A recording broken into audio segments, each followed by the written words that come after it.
Bismillah. Assalamualaikum warahmatullahi wabarakatuh.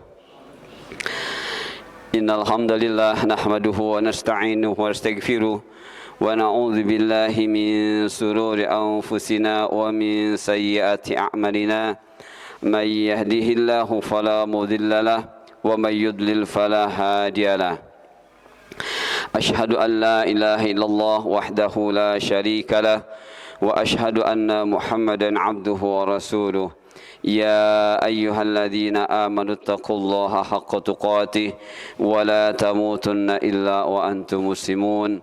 Ya ayyuhan nasu taqu rabbakumul ladzi khalaqakum min nafsin wahidah wa khalaqa minha zawjaha wa batha minhuma rijalan katsiran wa nisaa'a واتقوا الله الذي تساءلون به والأرحام إن الله كان عليكم رقيبا يا أيها الذين آمنوا اتقوا الله وقولوا قولا سديدا يصلح لكم أعمالكم ويغفر لكم ذنوبكم ومن يطع الله ورسوله فقد فاز فوزا عظيما أما بعد فإن أصدق الحديث كتاب الله وخير الهدي هدي محمد صلى الله عليه وسلم وشر الأمور محدثاتها وكل محدثة بدعة وكل بدعة ضلالة وكل ضلالة في النار.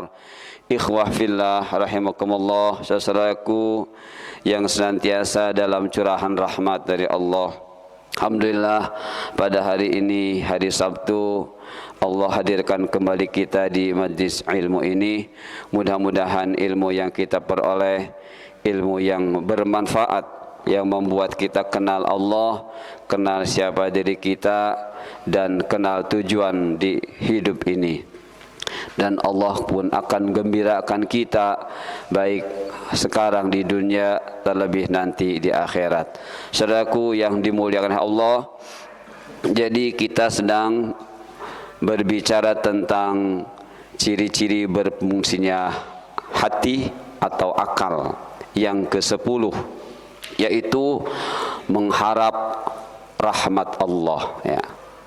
Jadi ciri yang ke-10 dari berfungsinya akal kita, akal manusia, adalah mengharap rahmat Allah. Dan ketika bicara mengharap rahmat Allah, bukan sekedar berdoa, ya Allah masukkan hamba ke surga, seperti itu. Tapi dia tidak berupaya apa yang akan menghantarkan ke surga. Di samping rahmat Allah, ya, adalah juga ada amal-amal. Tapi orang yang ini tidak pernah berpikir tentang amal, dia hanya, ya Allah masukkan hamba ke surga, hamba masukkan ke surga, hanya seperti itu saja, maka itu tidak termasuk mengharap rahmat Allah. Kalau begitu bagaimana? Maka berdasarkan penjelasan-penjelasan dari para ulama, baik ulama-ulama tafsir ataupun ulama-ulama yang mensarah hadis, ulama hadis, mereka bersepakat seorang yang mengharap rahmat Allah itu harus dibarengi dengan rasa khauf, rasa takut, ya. Jadi tidak cukup hanya dengan roja, tapi harus dibarengi rasa khauf, rasa takut. Oleh karena itu, seorang yang mengharapkan rahmat Allah adalah dia harus selalu memohon kepada Allah bimbingan agar dihadirkan di dalam dirinya rasa takut akan tidak diterimanya amal-amalnya oleh Allah.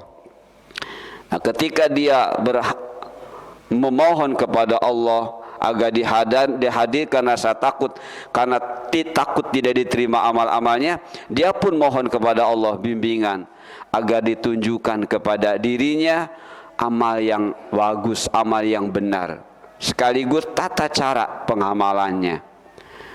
Nah, belum cukup, dia pun terus mohon kepada Allah bimbingan agar ditunjukkan dan ditumbuhkan di dalam dirinya rasa semangat ketika sudah ketemu amal tersebut, dan dia minta kepada Allah untuk istiqomah.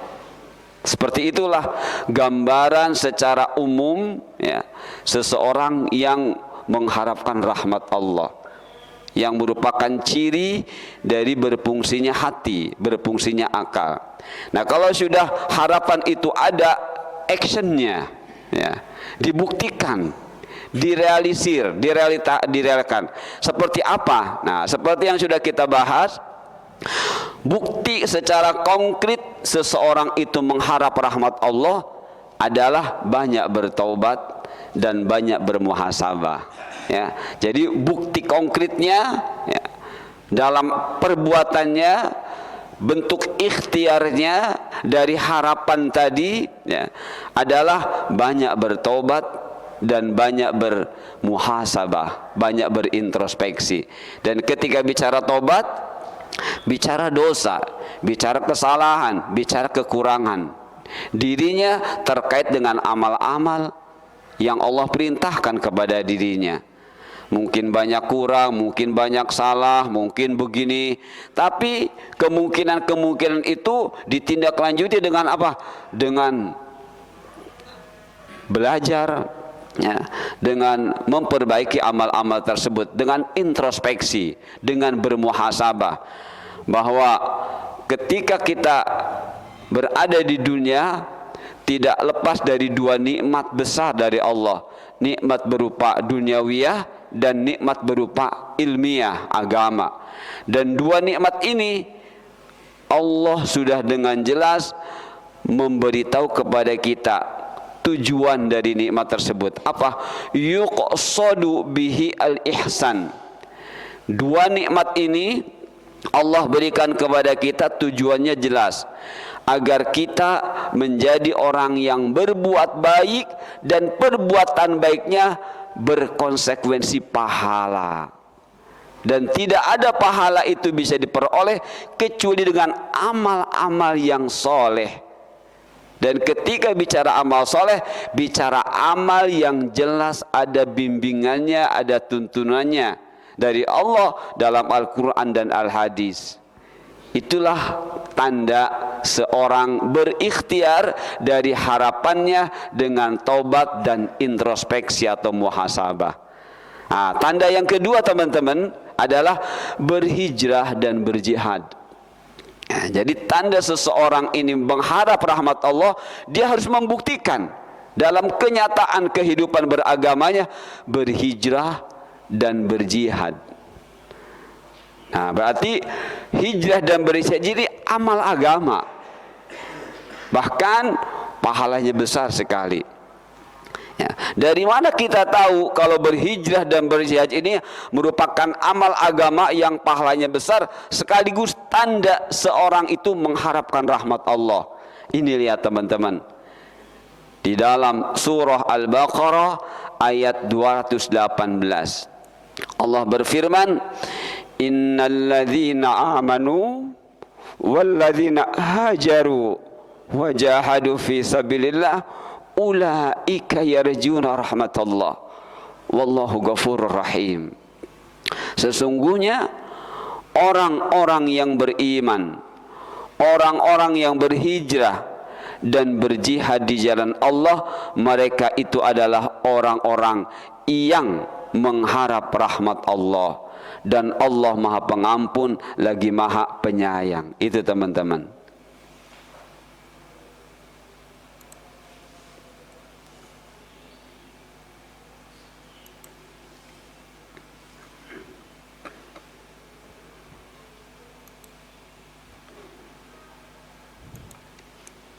Jadi ayat ini sudah begitu jelas, ya.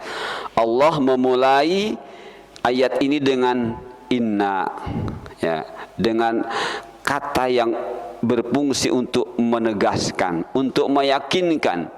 Dan ketika Allah menggunakan kata-kata seperti ini, inna, itu Allah menginginkan agar hambanya yang membaca ini tidak ada rasa ragu. Ya, tidak ada rasa ragu, yakin seperti itu. Maka Allah katakan orang yang beriman dibuktikan dengan hijrah, dibuktikan dengan jihad fi sabilillah, maka kata Allah mereka adalah orang yang mengharap rahmat Allah. Dan di antara asbabun nuzul ayat ini adalah sahabat bertanya kepada Rasulullah, ketika berhijrah menuju Madinah, ya dari Makkah, ya karena intimidasi orang-orang Makkah sehingga tidak memungkinkan keimanan mereka, keislaman mereka bisa tegak di sana. Ya, ketika mereka melakukan hijrah, mereka pada bertanya kepada Rasul, ya Rasulullah, hal nu'jar ala wajhina hada? Wahai Rasulullah, apakah yang kita lakukan ini dapat pahala? Ya. Wa hal natma'u ayyakuna safarana hadza ghazwan, dan apakah perjalanan kita juga bisa kita harapkan ini sebagai perang? Apa jawab Rasulullah? Turun ayat. Ya, Allah turunkan ayat. Ya. Jadi dengan ayat ini mereka tidak perang, mereka berjalan, tapi dihitung perang oleh Allah. Ya, karena mereka bertanya kepada Rasul, hal natma'u ayyakuna safaran hadza ghazwan? Ya, bisa enggak kalau kita mengharap perjalanan kita menuju Madinah sebagai bentuk hijrah ini adalah perang? Turun ayat, ternyata iya teman-teman. Ya, jadi turun ayat innal ladzina amanu wal ladzina hajaru wa jahadu fi sabilillah ulaika yarjuna rahmatallah wallahu ghafurur rahim. Sesungguhnya orang-orang beriman, orang yang berhijrah dan berjihad di jalan Allah, mereka itu adalah orang-orang yang mengharap rahmat Allah, dan Allah Maha Pengampun lagi Maha Penyayang. Nah, teman-teman, saya sudah kumpulkan beberapa ayat ya dari beberapa kitab tafsir. Saya tidak akan baca satu persatu dan saya tidak akan menerjemahkannya, tapi ini kesimpulan dari apa yang para ulama tafsir sampaikan kepada kita. Mereka semuanya menerangkan tentang makna hijrah. Jadi di sini hijrah memiliki beberapa arti, baik arti secara hissiyah lahir ataupun maknawiyah batin. Nah ini teman-teman ya. Jadi ketika kita bicara hijrah, agar kita termasuk hijrah yang seperti dalam ayat ini, maka kita harus cari tahu seperti apa makna hijrah tersebut. Nah, hijrah ada dua, ada secara lahir dan secara batin. Awal terjadi hijrah secara lahir, di mana para sahabat Rasulullah yang saat itu berada di kota Makkah terintimidasi dan diintimidasi, ya, sehingga tidak memungkinkan Islam itu bisa tegak di sana. Maka Allah menyuruh Rasul dan para sahabatnya untuk berhijrah ke Madinah. Nah, kalau begitu apa arti hijrah tersebut? Ini teman-teman, ada 3 arti dari hijrah. Satu, bisa jadi secara bahasa dan secara umum adalah berpindah dari satu tempat ke tempat yang lain, atau meninggalkan satu tempat menuju tempat yang lain. Ya, teman-teman pindah dari pesona 1 ke pesona 2, itu hijrah yang nomor 1. Ya, hijrah yang pengertian nomor 1. Ya, tidak, alasannya tidak begitu diperhitungkan, yang penting pindah. Nah, ketika bicara hijrah dalam syariat kita, dalam syariat Islam, maka itu diperhitungkan. Ya, bukan sekedar pindah, bukan sekedar beralih dari satu tempat ke tempat yang lainnya, tapi diperhitungkan. Apa kata para ulama tafsir? Berpindah dari satu tempat ke tempat lain untuk tujuan agar tetap bisa menegakkan agama Allah, walaupun harus meninggalkan keluarga dan meninggalkan harta benda. Ini teman-teman. Jadi di antara sahabat-sahabat Rasul yang saat itu berhijrah ke Madinah, mereka ada yang meninggalkan keluarganya, meninggalkan harta bendanya. Kenapa? Karena keluarganya masih belum Muslim, ya, masih belum Islam, masih belum iman, maka harus ditinggalkan. Walaupun mereka mencintainya, kepada keluarga, walaupun mereka mencintainya kepada harta bendanya. Tapi karena Allah menyuruh mereka untuk berhijrah, mereka tinggalkan. Untuk apa? Untuk tetap bisa menegakkan agama Allah. Minimalnya di diri mereka. Nah itu teman-teman. Nah ini pengertian secara hissiyah atau lahir. Jadi dibuktikan dengan pindah. Ya. Al-intiqalu min maudi'in ila maudi'in akhar. Berpindah dari satu tempat ke tempat lain, min makanin ila makanin, dari satu tempat ke tempat lain. Kelihatan fisiknya, ya, kelihatan fisiknya dan kelihatan tempatnya. Ya. Nah, sedangkan mereka pun para ulama tafsir menerangkan juga bahwa yang dimiliki dari hijrah secara arti adalah juga seperti ini, meninggalkan hal-hal yang dilarang oleh Allah. Itu maknawiyah. Nah, memang ada hadis teman-teman, Rasul mengatakan la hijrata ba'da fathil Makkah, tidak ada hijrah lagi setelah Makkah ini dimerdekakan oleh Allah. Ila yaumil qiyamah, sampai hari kiamat Makkah sudah merdeka, Makkah sudah aman. Maka tidak ada lagi hijrah terkait dengan dua tempat ini. Tapi bagaimana dengan tempat-tempat lain? Masih memungkinkan.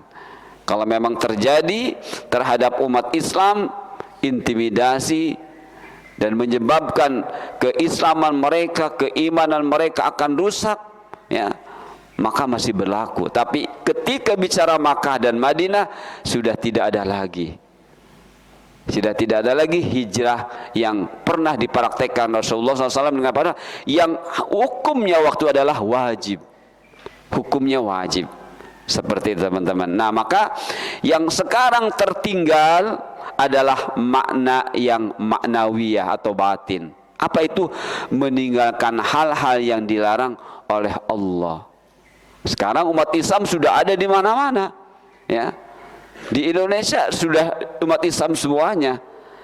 Maka secara fisik, secara lahir sepertinya untuk melakukan hijrah ini sudah tidak, ya. Jadi relatif tidak wajib seperti yang terjadi di zaman Rasul SAW. Tapi bagaimana dengan makna yang ketiga? Inilah teman-teman yang harus menjadi acuan nomor satu kita, terlebih di akhir-akhir zaman ini, ya, zaman yang ditakutkan oleh para sahabat. Apa? Zaman fitnah, zaman ujian yang berat. Kalau kita tidak terus berlindung kepada Allah, kita akan mudah sekali kena fitnah. Jadi fitnah di akhir zaman ini seperti orang yang membuat tikar, begitu kerapnya, ya, begitu kerapnya. Seperti itu, ya. Fitnah itu datang kepada diri kita, kepada teman kita, kepada keluarga kita. Begitu kerapnya seperti itu. Nah teman-teman, pengertian yang 2 dan 3 inilah pengertian yang diperhitungkan oleh Allah di dalam agama Islam. Oleh karena itu, hijrah merupakan tanda seseorang mengharap rahmat Allah. Nah itu teman-teman ya. Mari saudaraku yang dimuliakan Allah, lihat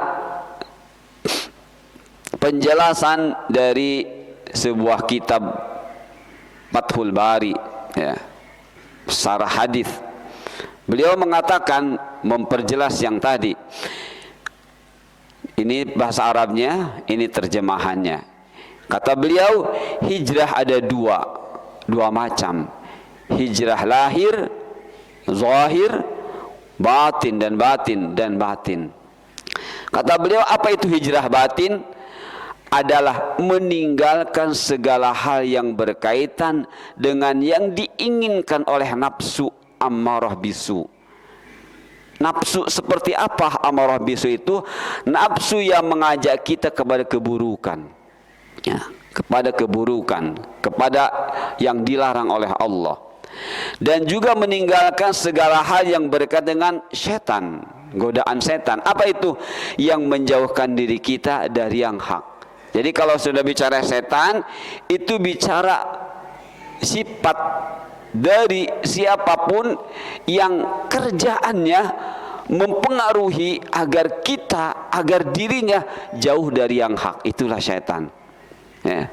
Siapapun yang berupaya untuk menutupi orang lain, mengenal yang hak, menjauhkan dari yang hak, itu setan.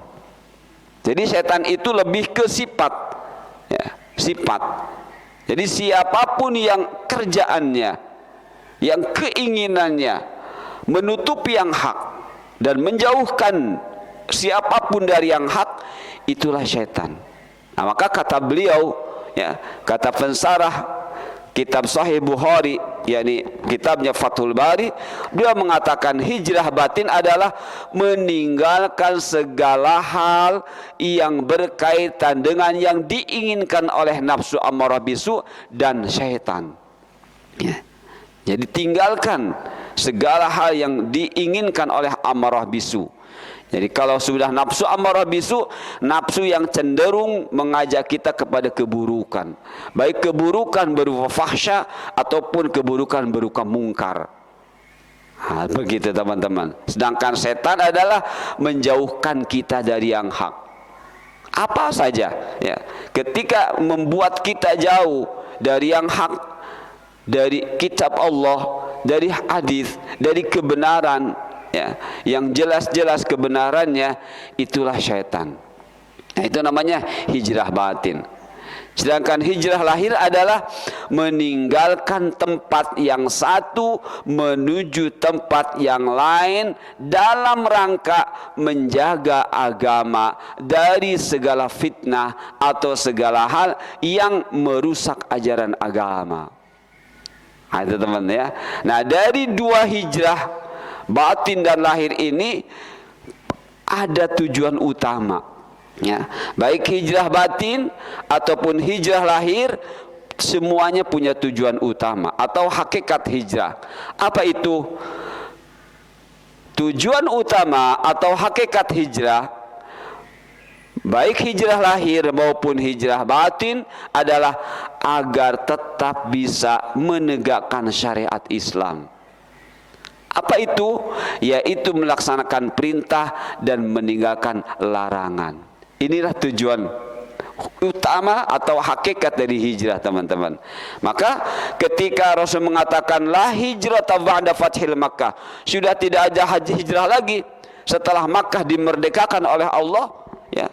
Yang ada al-jihad wa niyah, yang ada jihad dan niyah. Nah, ini maksudnya teman-teman, memperjuangkan, mempertahankan agar kita terus melaksanakan perintah-perintah Allah, ya, dan kita berusaha meninggalkan larangan-larangan Allah. Inilah inti dari hijrah, inti hijrah. Maka dimanapun kita, ya, baik dalam keadaan aman atau tidak aman, hakikat hijrah tidak boleh hilang. Ya, hakikat hijrah harus tetap tumbuh di diri kita. Seperti itu teman-teman. Nah, setelah kita mendapat penjelasan dari ulama hadis, ya, tentang dua macam hijrah dan pengertiannya serta hakikat dari hijrah, kata beliau dipertegas dengan hadis ini, ya. Hadis ini mempertegas, memperjelas tentang hijrah yang terus berlangsung, maknanya ila yaumil qiyamah, sampai hari kiamat, ya. Di saat umat Islam sudah semakin banyak, tapi hanya kuantitas, kualitasnya tidak ada. Maka hijrah yang disampaikan Rasul inilah, ya, dari makna hijrah yang sebenar-benarnya. Apa kata beliau?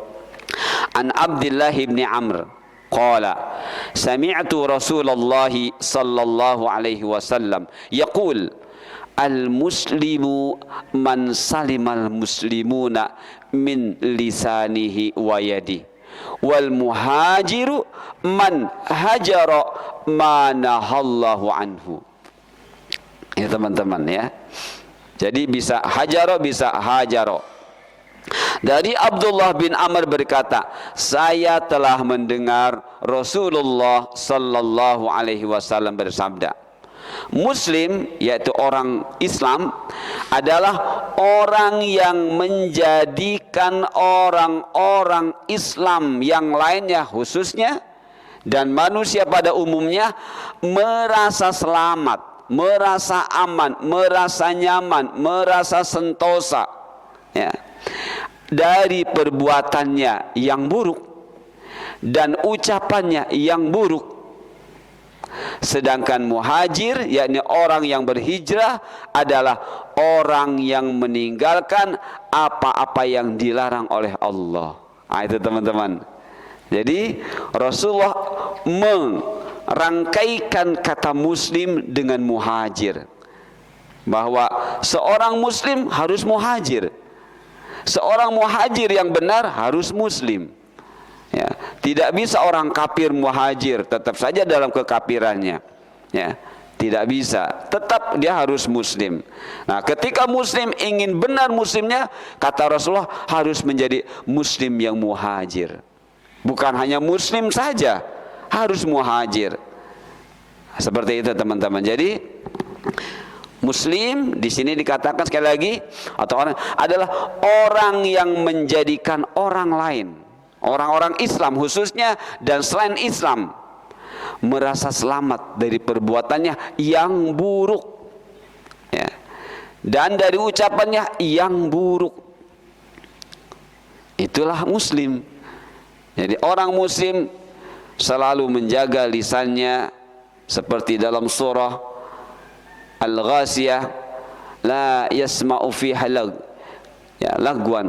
Di dalam surga kita tidak akan mendengar kata-kata yang lago, ya, yang sia-sia, apalagi yang menumbuhkan permusuhan, ya, yang menumbuhkan al-adawah, tidak ada. Nah, di dunia ini seperti itu. Maka kalau kita tidak menjadi muhajir, kita akan jadi provokator atau orang yang terprovokasi.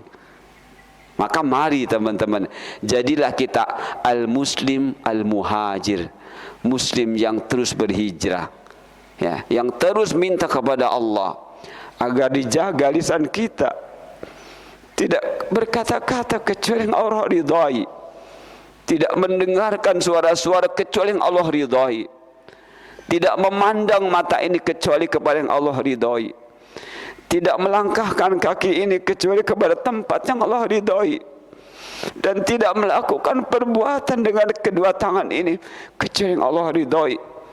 Al-muslim al-muhajir. Oleh karena itu saya bawakan penjelasan teman-teman tentang hadis ini, masih dari Fathul Bari. Kata beliau, yahtamilu ayyakuna al-murad bidzalikal isyarah ila al-hadd ala husni muamalatil abad ma'a rabbih, li'annahu idza ahsana muamalah ikhwani fa aula ay yuhsina muamalah rabbi. Kandungan hadis ini adalah diantaranya memotivasi, mendorong, ya, dengan kuat setiap pribadi muslim untuk terus memperbaiki hubungan dirinya dengan Rabb-nya.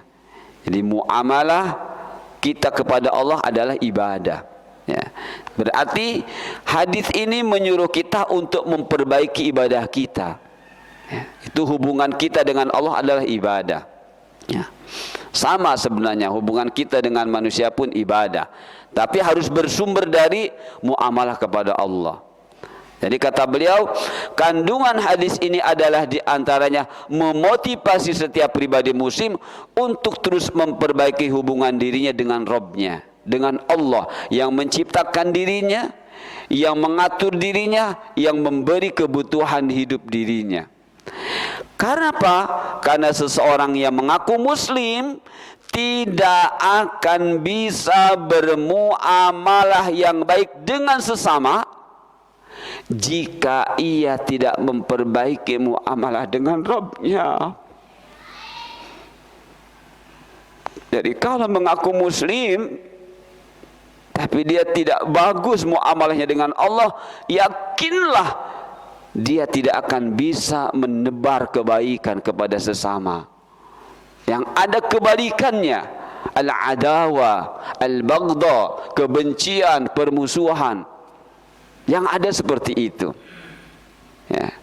Jadi maka mari kita perbaiki hubungan kita kepada Allah, yaitu perbaiki tata cara ibadah kita kepada Allah. Kalau kita tidak berupaya memperbaiki tata cara kita kepada Allah dalam beribadah, yakinlah hadis ini mengatakan dia tidak akan bisa menjadi orang yang baik. Ya. Kalaupun baik, baiknya hanya kepentingan duniawiyah, bukan kepentingan ukhrawiyah, bukan kepentingan akhirat. Seperti itu teman-teman. Nah, dan di antara tanda baiknya muamalah seseorang muslim dengan Rabbnya adalah menuntut ilmu. Ya, karena Allah turunkan Al-Quran, Allah berikan hadis kepada Rasul, itu semuanya ilmu. Ya, dan tidak ada lain tujuan Allah turunkan ilmu agar kita bermuamalah dengan Rabbnya dengan baik, dan bermuamalah dengan selain Rabbnya pun dengan baik. Wabtagi fima ataqallah daril akhirah wala tansa nasibaka minad dunya wa ahsin kama ahsanallahu ilaik wala tabghil fasada fil ard innallaha la yuhibbul mufsidin. Kata Allah, wabtagi, cari dengan semangat, dengan kuat, ya, dengan tekad yang kuat apa yang Allah berikan kepadamu, pahala untuk akhirat. Jadi ini bicara tentang nikmat duniawiyah. Wabtagi fima ataqallah daril akhirah, cari dengan nikmat duniawiyah ini pahala untuk akhiratmu.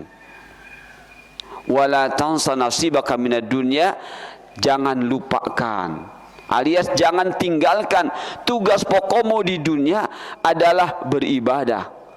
Maka jika engkau ingin bisa menjadikan nikmat duniawiyah ini berpahala buat akhiratmu, engkau harus beribadah dengan benar. Nasib di dunia, tugas pokokmu di dunia adalah beribadah. Dunia ini harus menjadi fasilitas ibadah. Begitu kata Allah. Jadi kalau dunia enggak dijadikan sebagai fasilitas ibadah, berarti tidak akan menjadi orang yang bermanfaat buat dirinya di akhirat nanti. Seperti itu. Wa ahsin kama ahsana, berbuat baiklah. Ahsin, berbuat baik yang berkonsekuensi pahala. Jadi Allah bukan sekedar menyuruh kita berbuat baik, tapi berbuat baik dengan aturan yang jelas dari aku, maka engkau akan dapat pahala. Kalau kebaikan itu tidak bersumber dari aku tidak akan memberi pahala. Berarti belum berbuat baik. Jadi ahsin adalah melakukan kebaikan-kebaikan dengan dua nikmat tadi yang berujung dengan pahala. Ahsin kata Allah. Kama ahsana, sebagaimana Allah sudah berbuat baik kepadamu. Adakah kebaikan Allah yang tidak bermanfaat? Bermanfaat semuanya.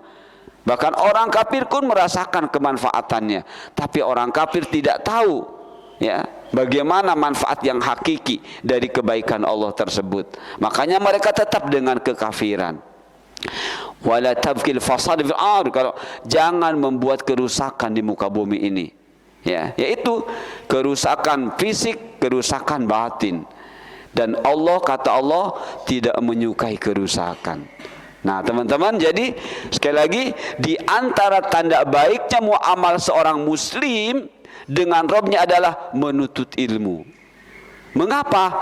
Karena dengan ilmu tersebut bisa mengetahui mana perintah Rabbnya untuk dikerjakan dan mana larangan Rabbnya untuk ditinggalkan.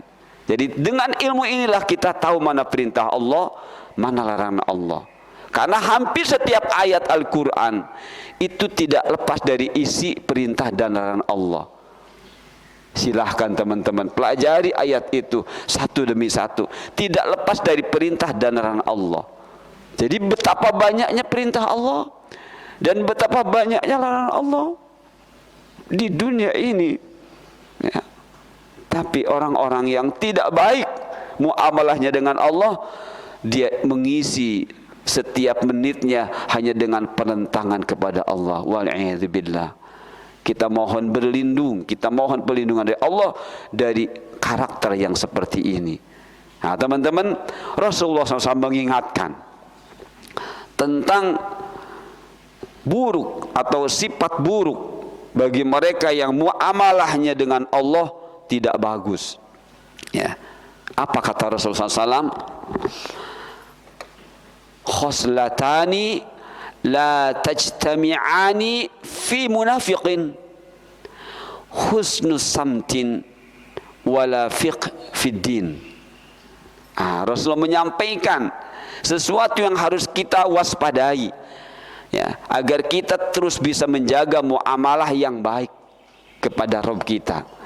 Dari apa? Dari karakter yang mungkin akan memafar kita. Yang kalau karakter itu memafar kita, kita akan menjadi orang yang jauh dari Allah. Dan Rasul menyebutnya dengan munafik, orang munafik, ya, yang berdua wajah, ya, kesini A, kesana B, ya, seperti itu. Ke B baik, nanti ke A jelek, nanti ke A baik, ke B jelek. Ya, dia tidak punya kemandirian dalam akhlak yang terpuji. Itu orang munafik, ya. Jadi orang munafik mengaku muslim, bahkan mengaku mukmin, tapi tidak ada muhsin pada dirinya.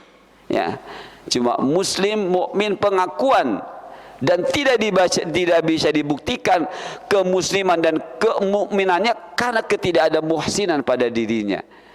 Karena kalau bicara muhsin, berbicara berbuat baik yang menurut aturan Allah. Maka kalau muslim, mukmin, muhsinnya tidak ada, akan cenderung terpapar dua penyakit ini. Apa itu teman-teman? Jadi la tajtami'ani, kata Rasulullah, tidak akan terkumpul alias tidak akan ada pada diri orang munafik itu husnus samtin. Samtin itu sebenarnya artinya thoriq wadih, jalan yang jelas, ya, jalan yang jelas. Tidak ada di dalam Islam ini ketika bicara yang jalan yang jelas itu bicara amal yang soleh. Ya, ketika teman-teman membaca surah Al-Fatihah, ya, ihdinas siratal mustaqim, jalan yang lurus itu jalan para nabi. Yang lurus, bagaimana tingkah laku para nabi? Terpuji semuanya.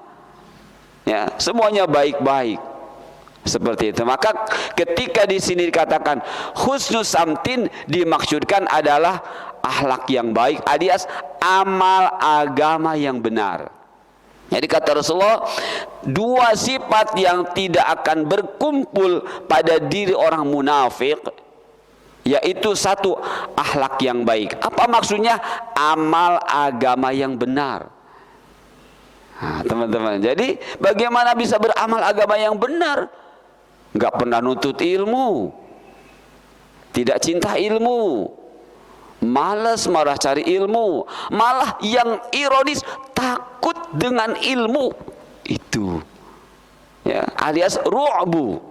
Ketika seseorang takut dengan ilmu yang benar, ya, yang dari Al-Quran dan Al-Hadis sumbernya, dengan penjelasan yang benar, dengan penjelasan yang jujur, dengan penjelasan yang ikhlas, mereka takut.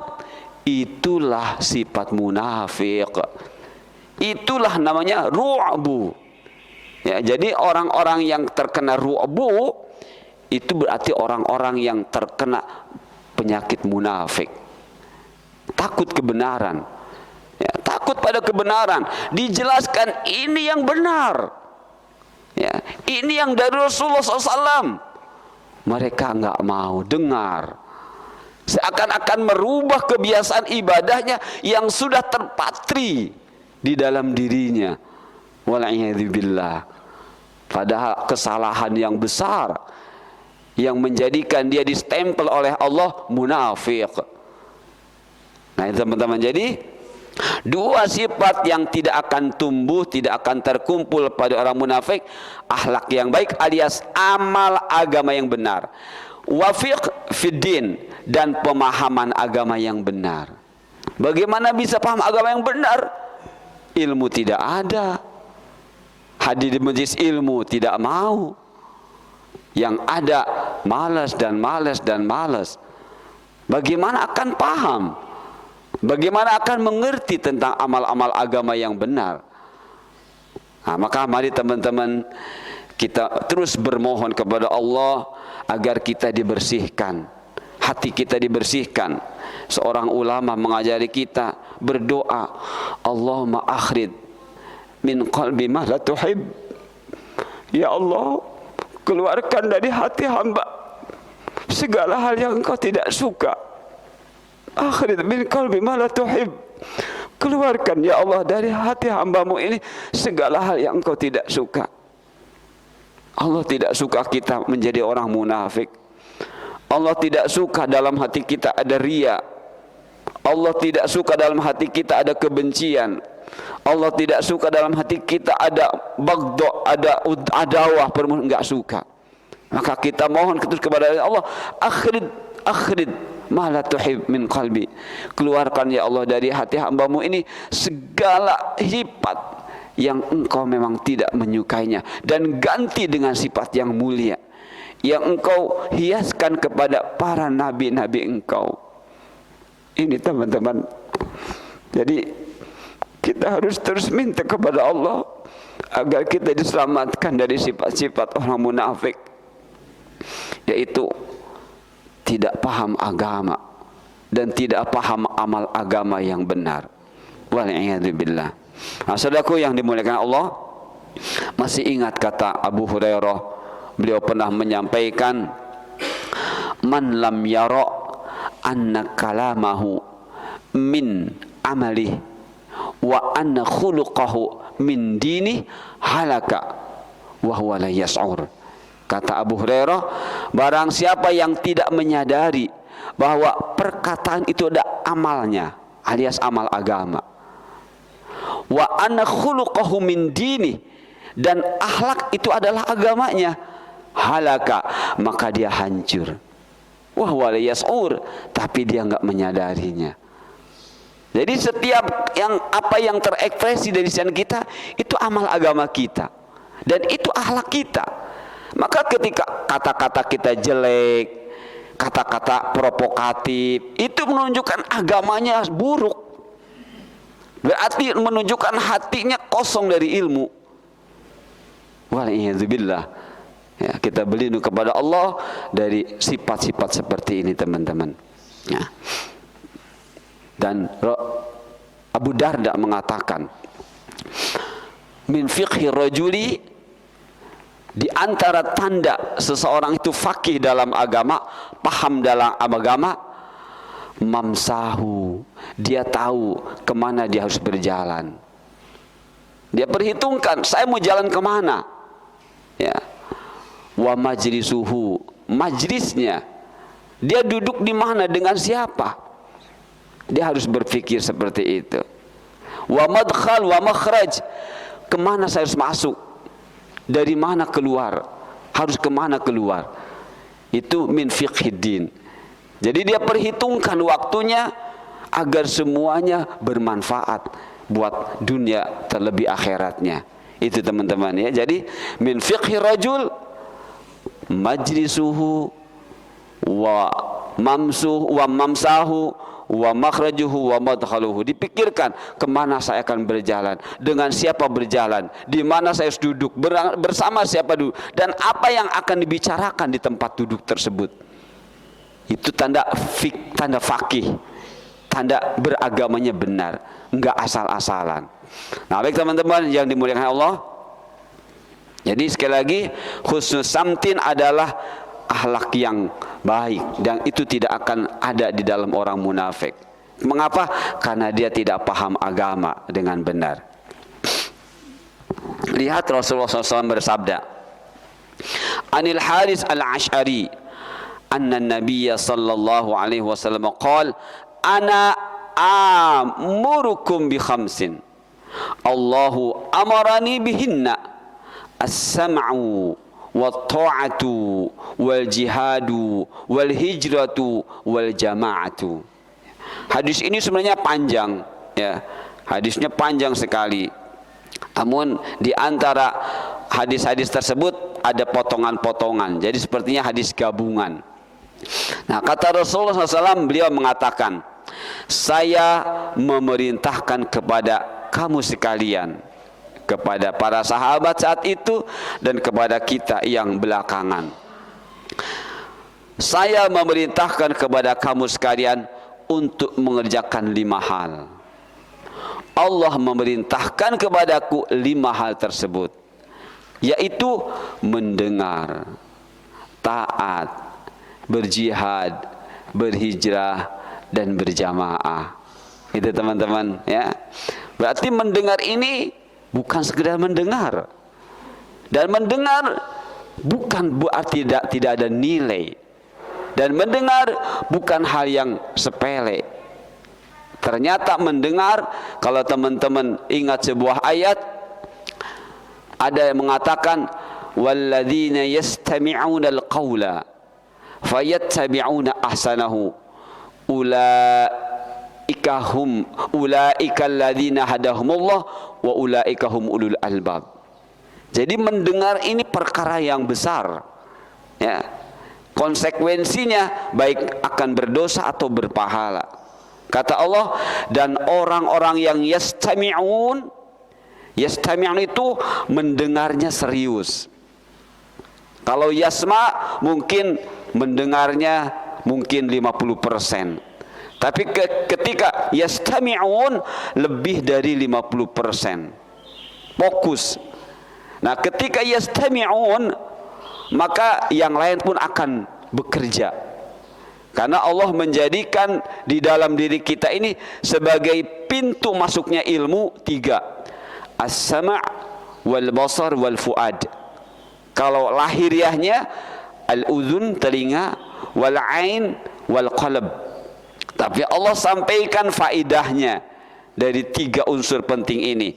Ketika Allah menyebut udhun, ketika sudah berfungsi Allah menyebut dengan as-sama'. Ya.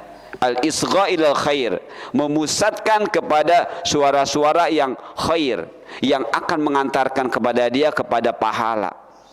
Wal basar al-ainu, ketika sudah berfungsi Allah menyebut dengan basar.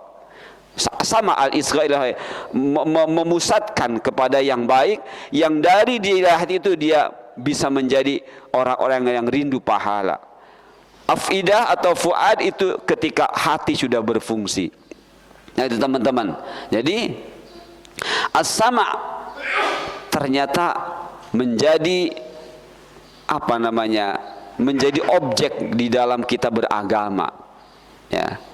Untuk bisa menjadi orang baik dan tidak baik, ternyata as-sama' punya peran yang besar. Ya, jadi kata Allah, orang-orang yang mendengarkan al-qaul, perkataan-perkataan, ya seperti teman-teman sekarang sedang mendengar yang saya sampaikan ini kaul.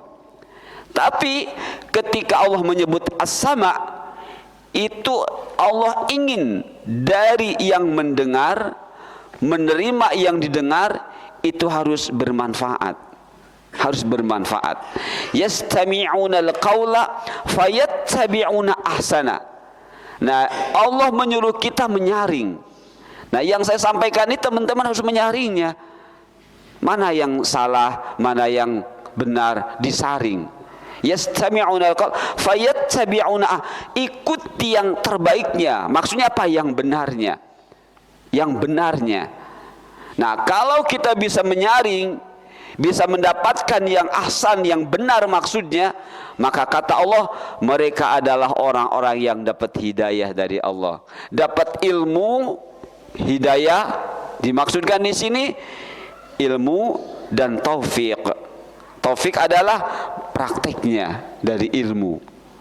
Jadi orang-orang yang mau mendengar dan bisa menyaring, ya, bisa menyaring, maka berarti mereka mendapat ilmu dan taufik dari Allah. Hidayah berupa ilmu, dan Allah menyebutnya ulul albab, artinya yang berfungsi hatinya. Dan terus fungsi utamanya terus hidup. Potensi awalnya terus hidup. Ulul albab potensi awalnya terus hidup. Alias dia selalu ingin tahu, ingin mencari tahu yang hak terus, ya. Dalam hidup ini tidak mau berhenti, terus ingin terus. Itu namanya ulul albab. Nah, jadi ternyata sekali lagi mendengar adalah penting. Menseleksi apa yang masuk ke dalam telinga juga kita harus ngerti. Seperti itu. Fattakullah, kata Allah, fattakullah wasma'u wa ati'u. Ya, wasma'u, dengarkan, wasma'u wa ati'u, dan dari mendengar harus bisa melahirkan ketaatan. Ketika bicara taat, teman-teman sudah paham dua kata kunci dari taat, at-tauhid wa ittiba'us sunnah. Mudah sekali, ya. Ibnu Abbas memberikan kepada kita rumus untuk memahami taat. At-tauhid, baik uluhiyahnya, rububiyahnya, asma wa sifat. Dari tiga tauhid ini kita buktikan dengan ittiba Rasul sallallahu alaihi wasallam. Maka itulah taat. Rasulullah menyuruh kita mendengar yang benar, taat. Jihad, insyaallah nanti jihad kita terangkan kalau cukup sekarang, kalau tidak berarti Sabtu depan. Hijrah, nah hijrah sudah kita pahami sekarang, ya. Hijrah adalah manahallahu anhu, meninggalkan apa yang Allah larang, meninggalkan apa yang Allah tidak suka, meninggalkan apa yang Allah benci, ya, meninggalkan apa yang Allah tidak ingin melihatnya, tidak ingin memberi pahala. Itu hijrah. Nah, teman-teman, coba kita lihat berikutnya. Ayat 100 surah An-Nisa. Wa may yuhajir fi sabilillahi yajid fil ardi muraghama. يجد في الأرض مراغما كثيرا وسعة ومن يخرج من بيته مهاجرا إلى الله ورسوله ثم يدركه الموت فقد وقع أجره على الله وكان الله غفورا رحيما. Subhanallah. Kalau kita tidak berusaha untuk hijrah, betapa ruginya, teman-teman. Ya, kalau kita tidak berusaha untuk hijrah, betapa menyesalnya. Mengapa? Lihat apa kata Allah. Barang siapa berhijrah di jalan Allah. Ini mempertegas, ya, mempertegas makna hijrah. Ya. Karena tadi kita sudah mendapati hijrah secara umum pindah, ya sudah. Tapi ketika bicara syariat Islam dalam rangka fisabilillah, dalam rangka membenarkan ketaatan kita kepada Allah, ya, bukan sekedar taat. Apa taat itu? At-tauhid wa ittiba sunnah. Ketika kita tidak ittiba sunnah, walaupun dia mengaku 1000 kali, 1.000.000 kali taat, tapi kenyataannya tidak ittiba Rasul, belum hijrah, kata Allah. Belum hijrah, ya. Walaupun pakai piagam saya adalah orang yang taat, tapi kenyataannya tidak ittiba Rasul, piagamnya enggak berlaku, kata Allah, ya. Apa kata Allah? Barang siapa berhijrah di jalan Allah, niscaya mereka mendapati di muka bumi ini tempat hijrah yang luas dan rezeki yang banyak. Barang siapa keluar dari rumahnya dengan maksud hijrah kepada Allah dan Rasulnya, kemudian kematian menimpanya, maka sungguh telah tetap pahalanya di sisi Allah, dan adalah Allah Maha Pengampun lagi Maha Penyayang. Duduknya teman sekarang ini sedang hijrah, ya. Ini sedang membuktikan hijrah kita. Kenapa? Sedang menuntut ilmu, ya, sedang menuntut ilmu. Nanti ada rinciannya, ya, hijrah-hijrah tersebut. Nah, teman-teman, jadi Allah katakan orang yang hijrah Allah akan berikan kemudahan-kemudahan dalam segala hal yang positif, ya. Dan Allah pun beri kemudahan dalam mengetahui yang negatif sehingga kita bisa meninggalkannya. Nah, jadi sekali lagi saya baca terjemahnya, barang siapa berhijrah di jalan Allah, niscaya mereka mendapati di muka bumi ini tempat hijrah yang luas, ya, dan rezeki yang banyak. Barang siapa keluar dari rumahnya dengan maksud berhijrah kepada Allah dan Rasulnya, kemudian kematian menimpanya, maka sungguh telah tetap pahalanya di sisi Allah, dan Allah Maha Pengampun lagi Maha Penyayang. Jadi ini memotivasi para muhajirin saat itu, dan Allah juga memotivasi dengan janji yang jelas untuk para muhajirin di akhir zaman ini. Jadi walaupun kita tidak pindah secara tempat, tapi tetap pahala besar, ya. Ketika kita berhijrah, mengenal bagaimana Rasulullah membawa ajarannya, insya Allah kita akan menjadi orang yang lapang dadanya, bisa beramal ini, bisa beramal itu, ya, tidak membatasi diri, ya, seperti itu. Ketika kita tidak mengikuti Rasul, itu kita akan dalam kesempitan. Nah, kita dalam kesempitan, dalam perdebatan, dalam husuma, ya, tidak punya kelapangan hati, membela-bela hal yang salah. Itu menunjukkan sempit. Padahal Rasulullah mengajarkan ajaran ini begitu luas dan detail, ya. Ketika kita mengenal apa yang dibawa Rasulullah, subhanallah.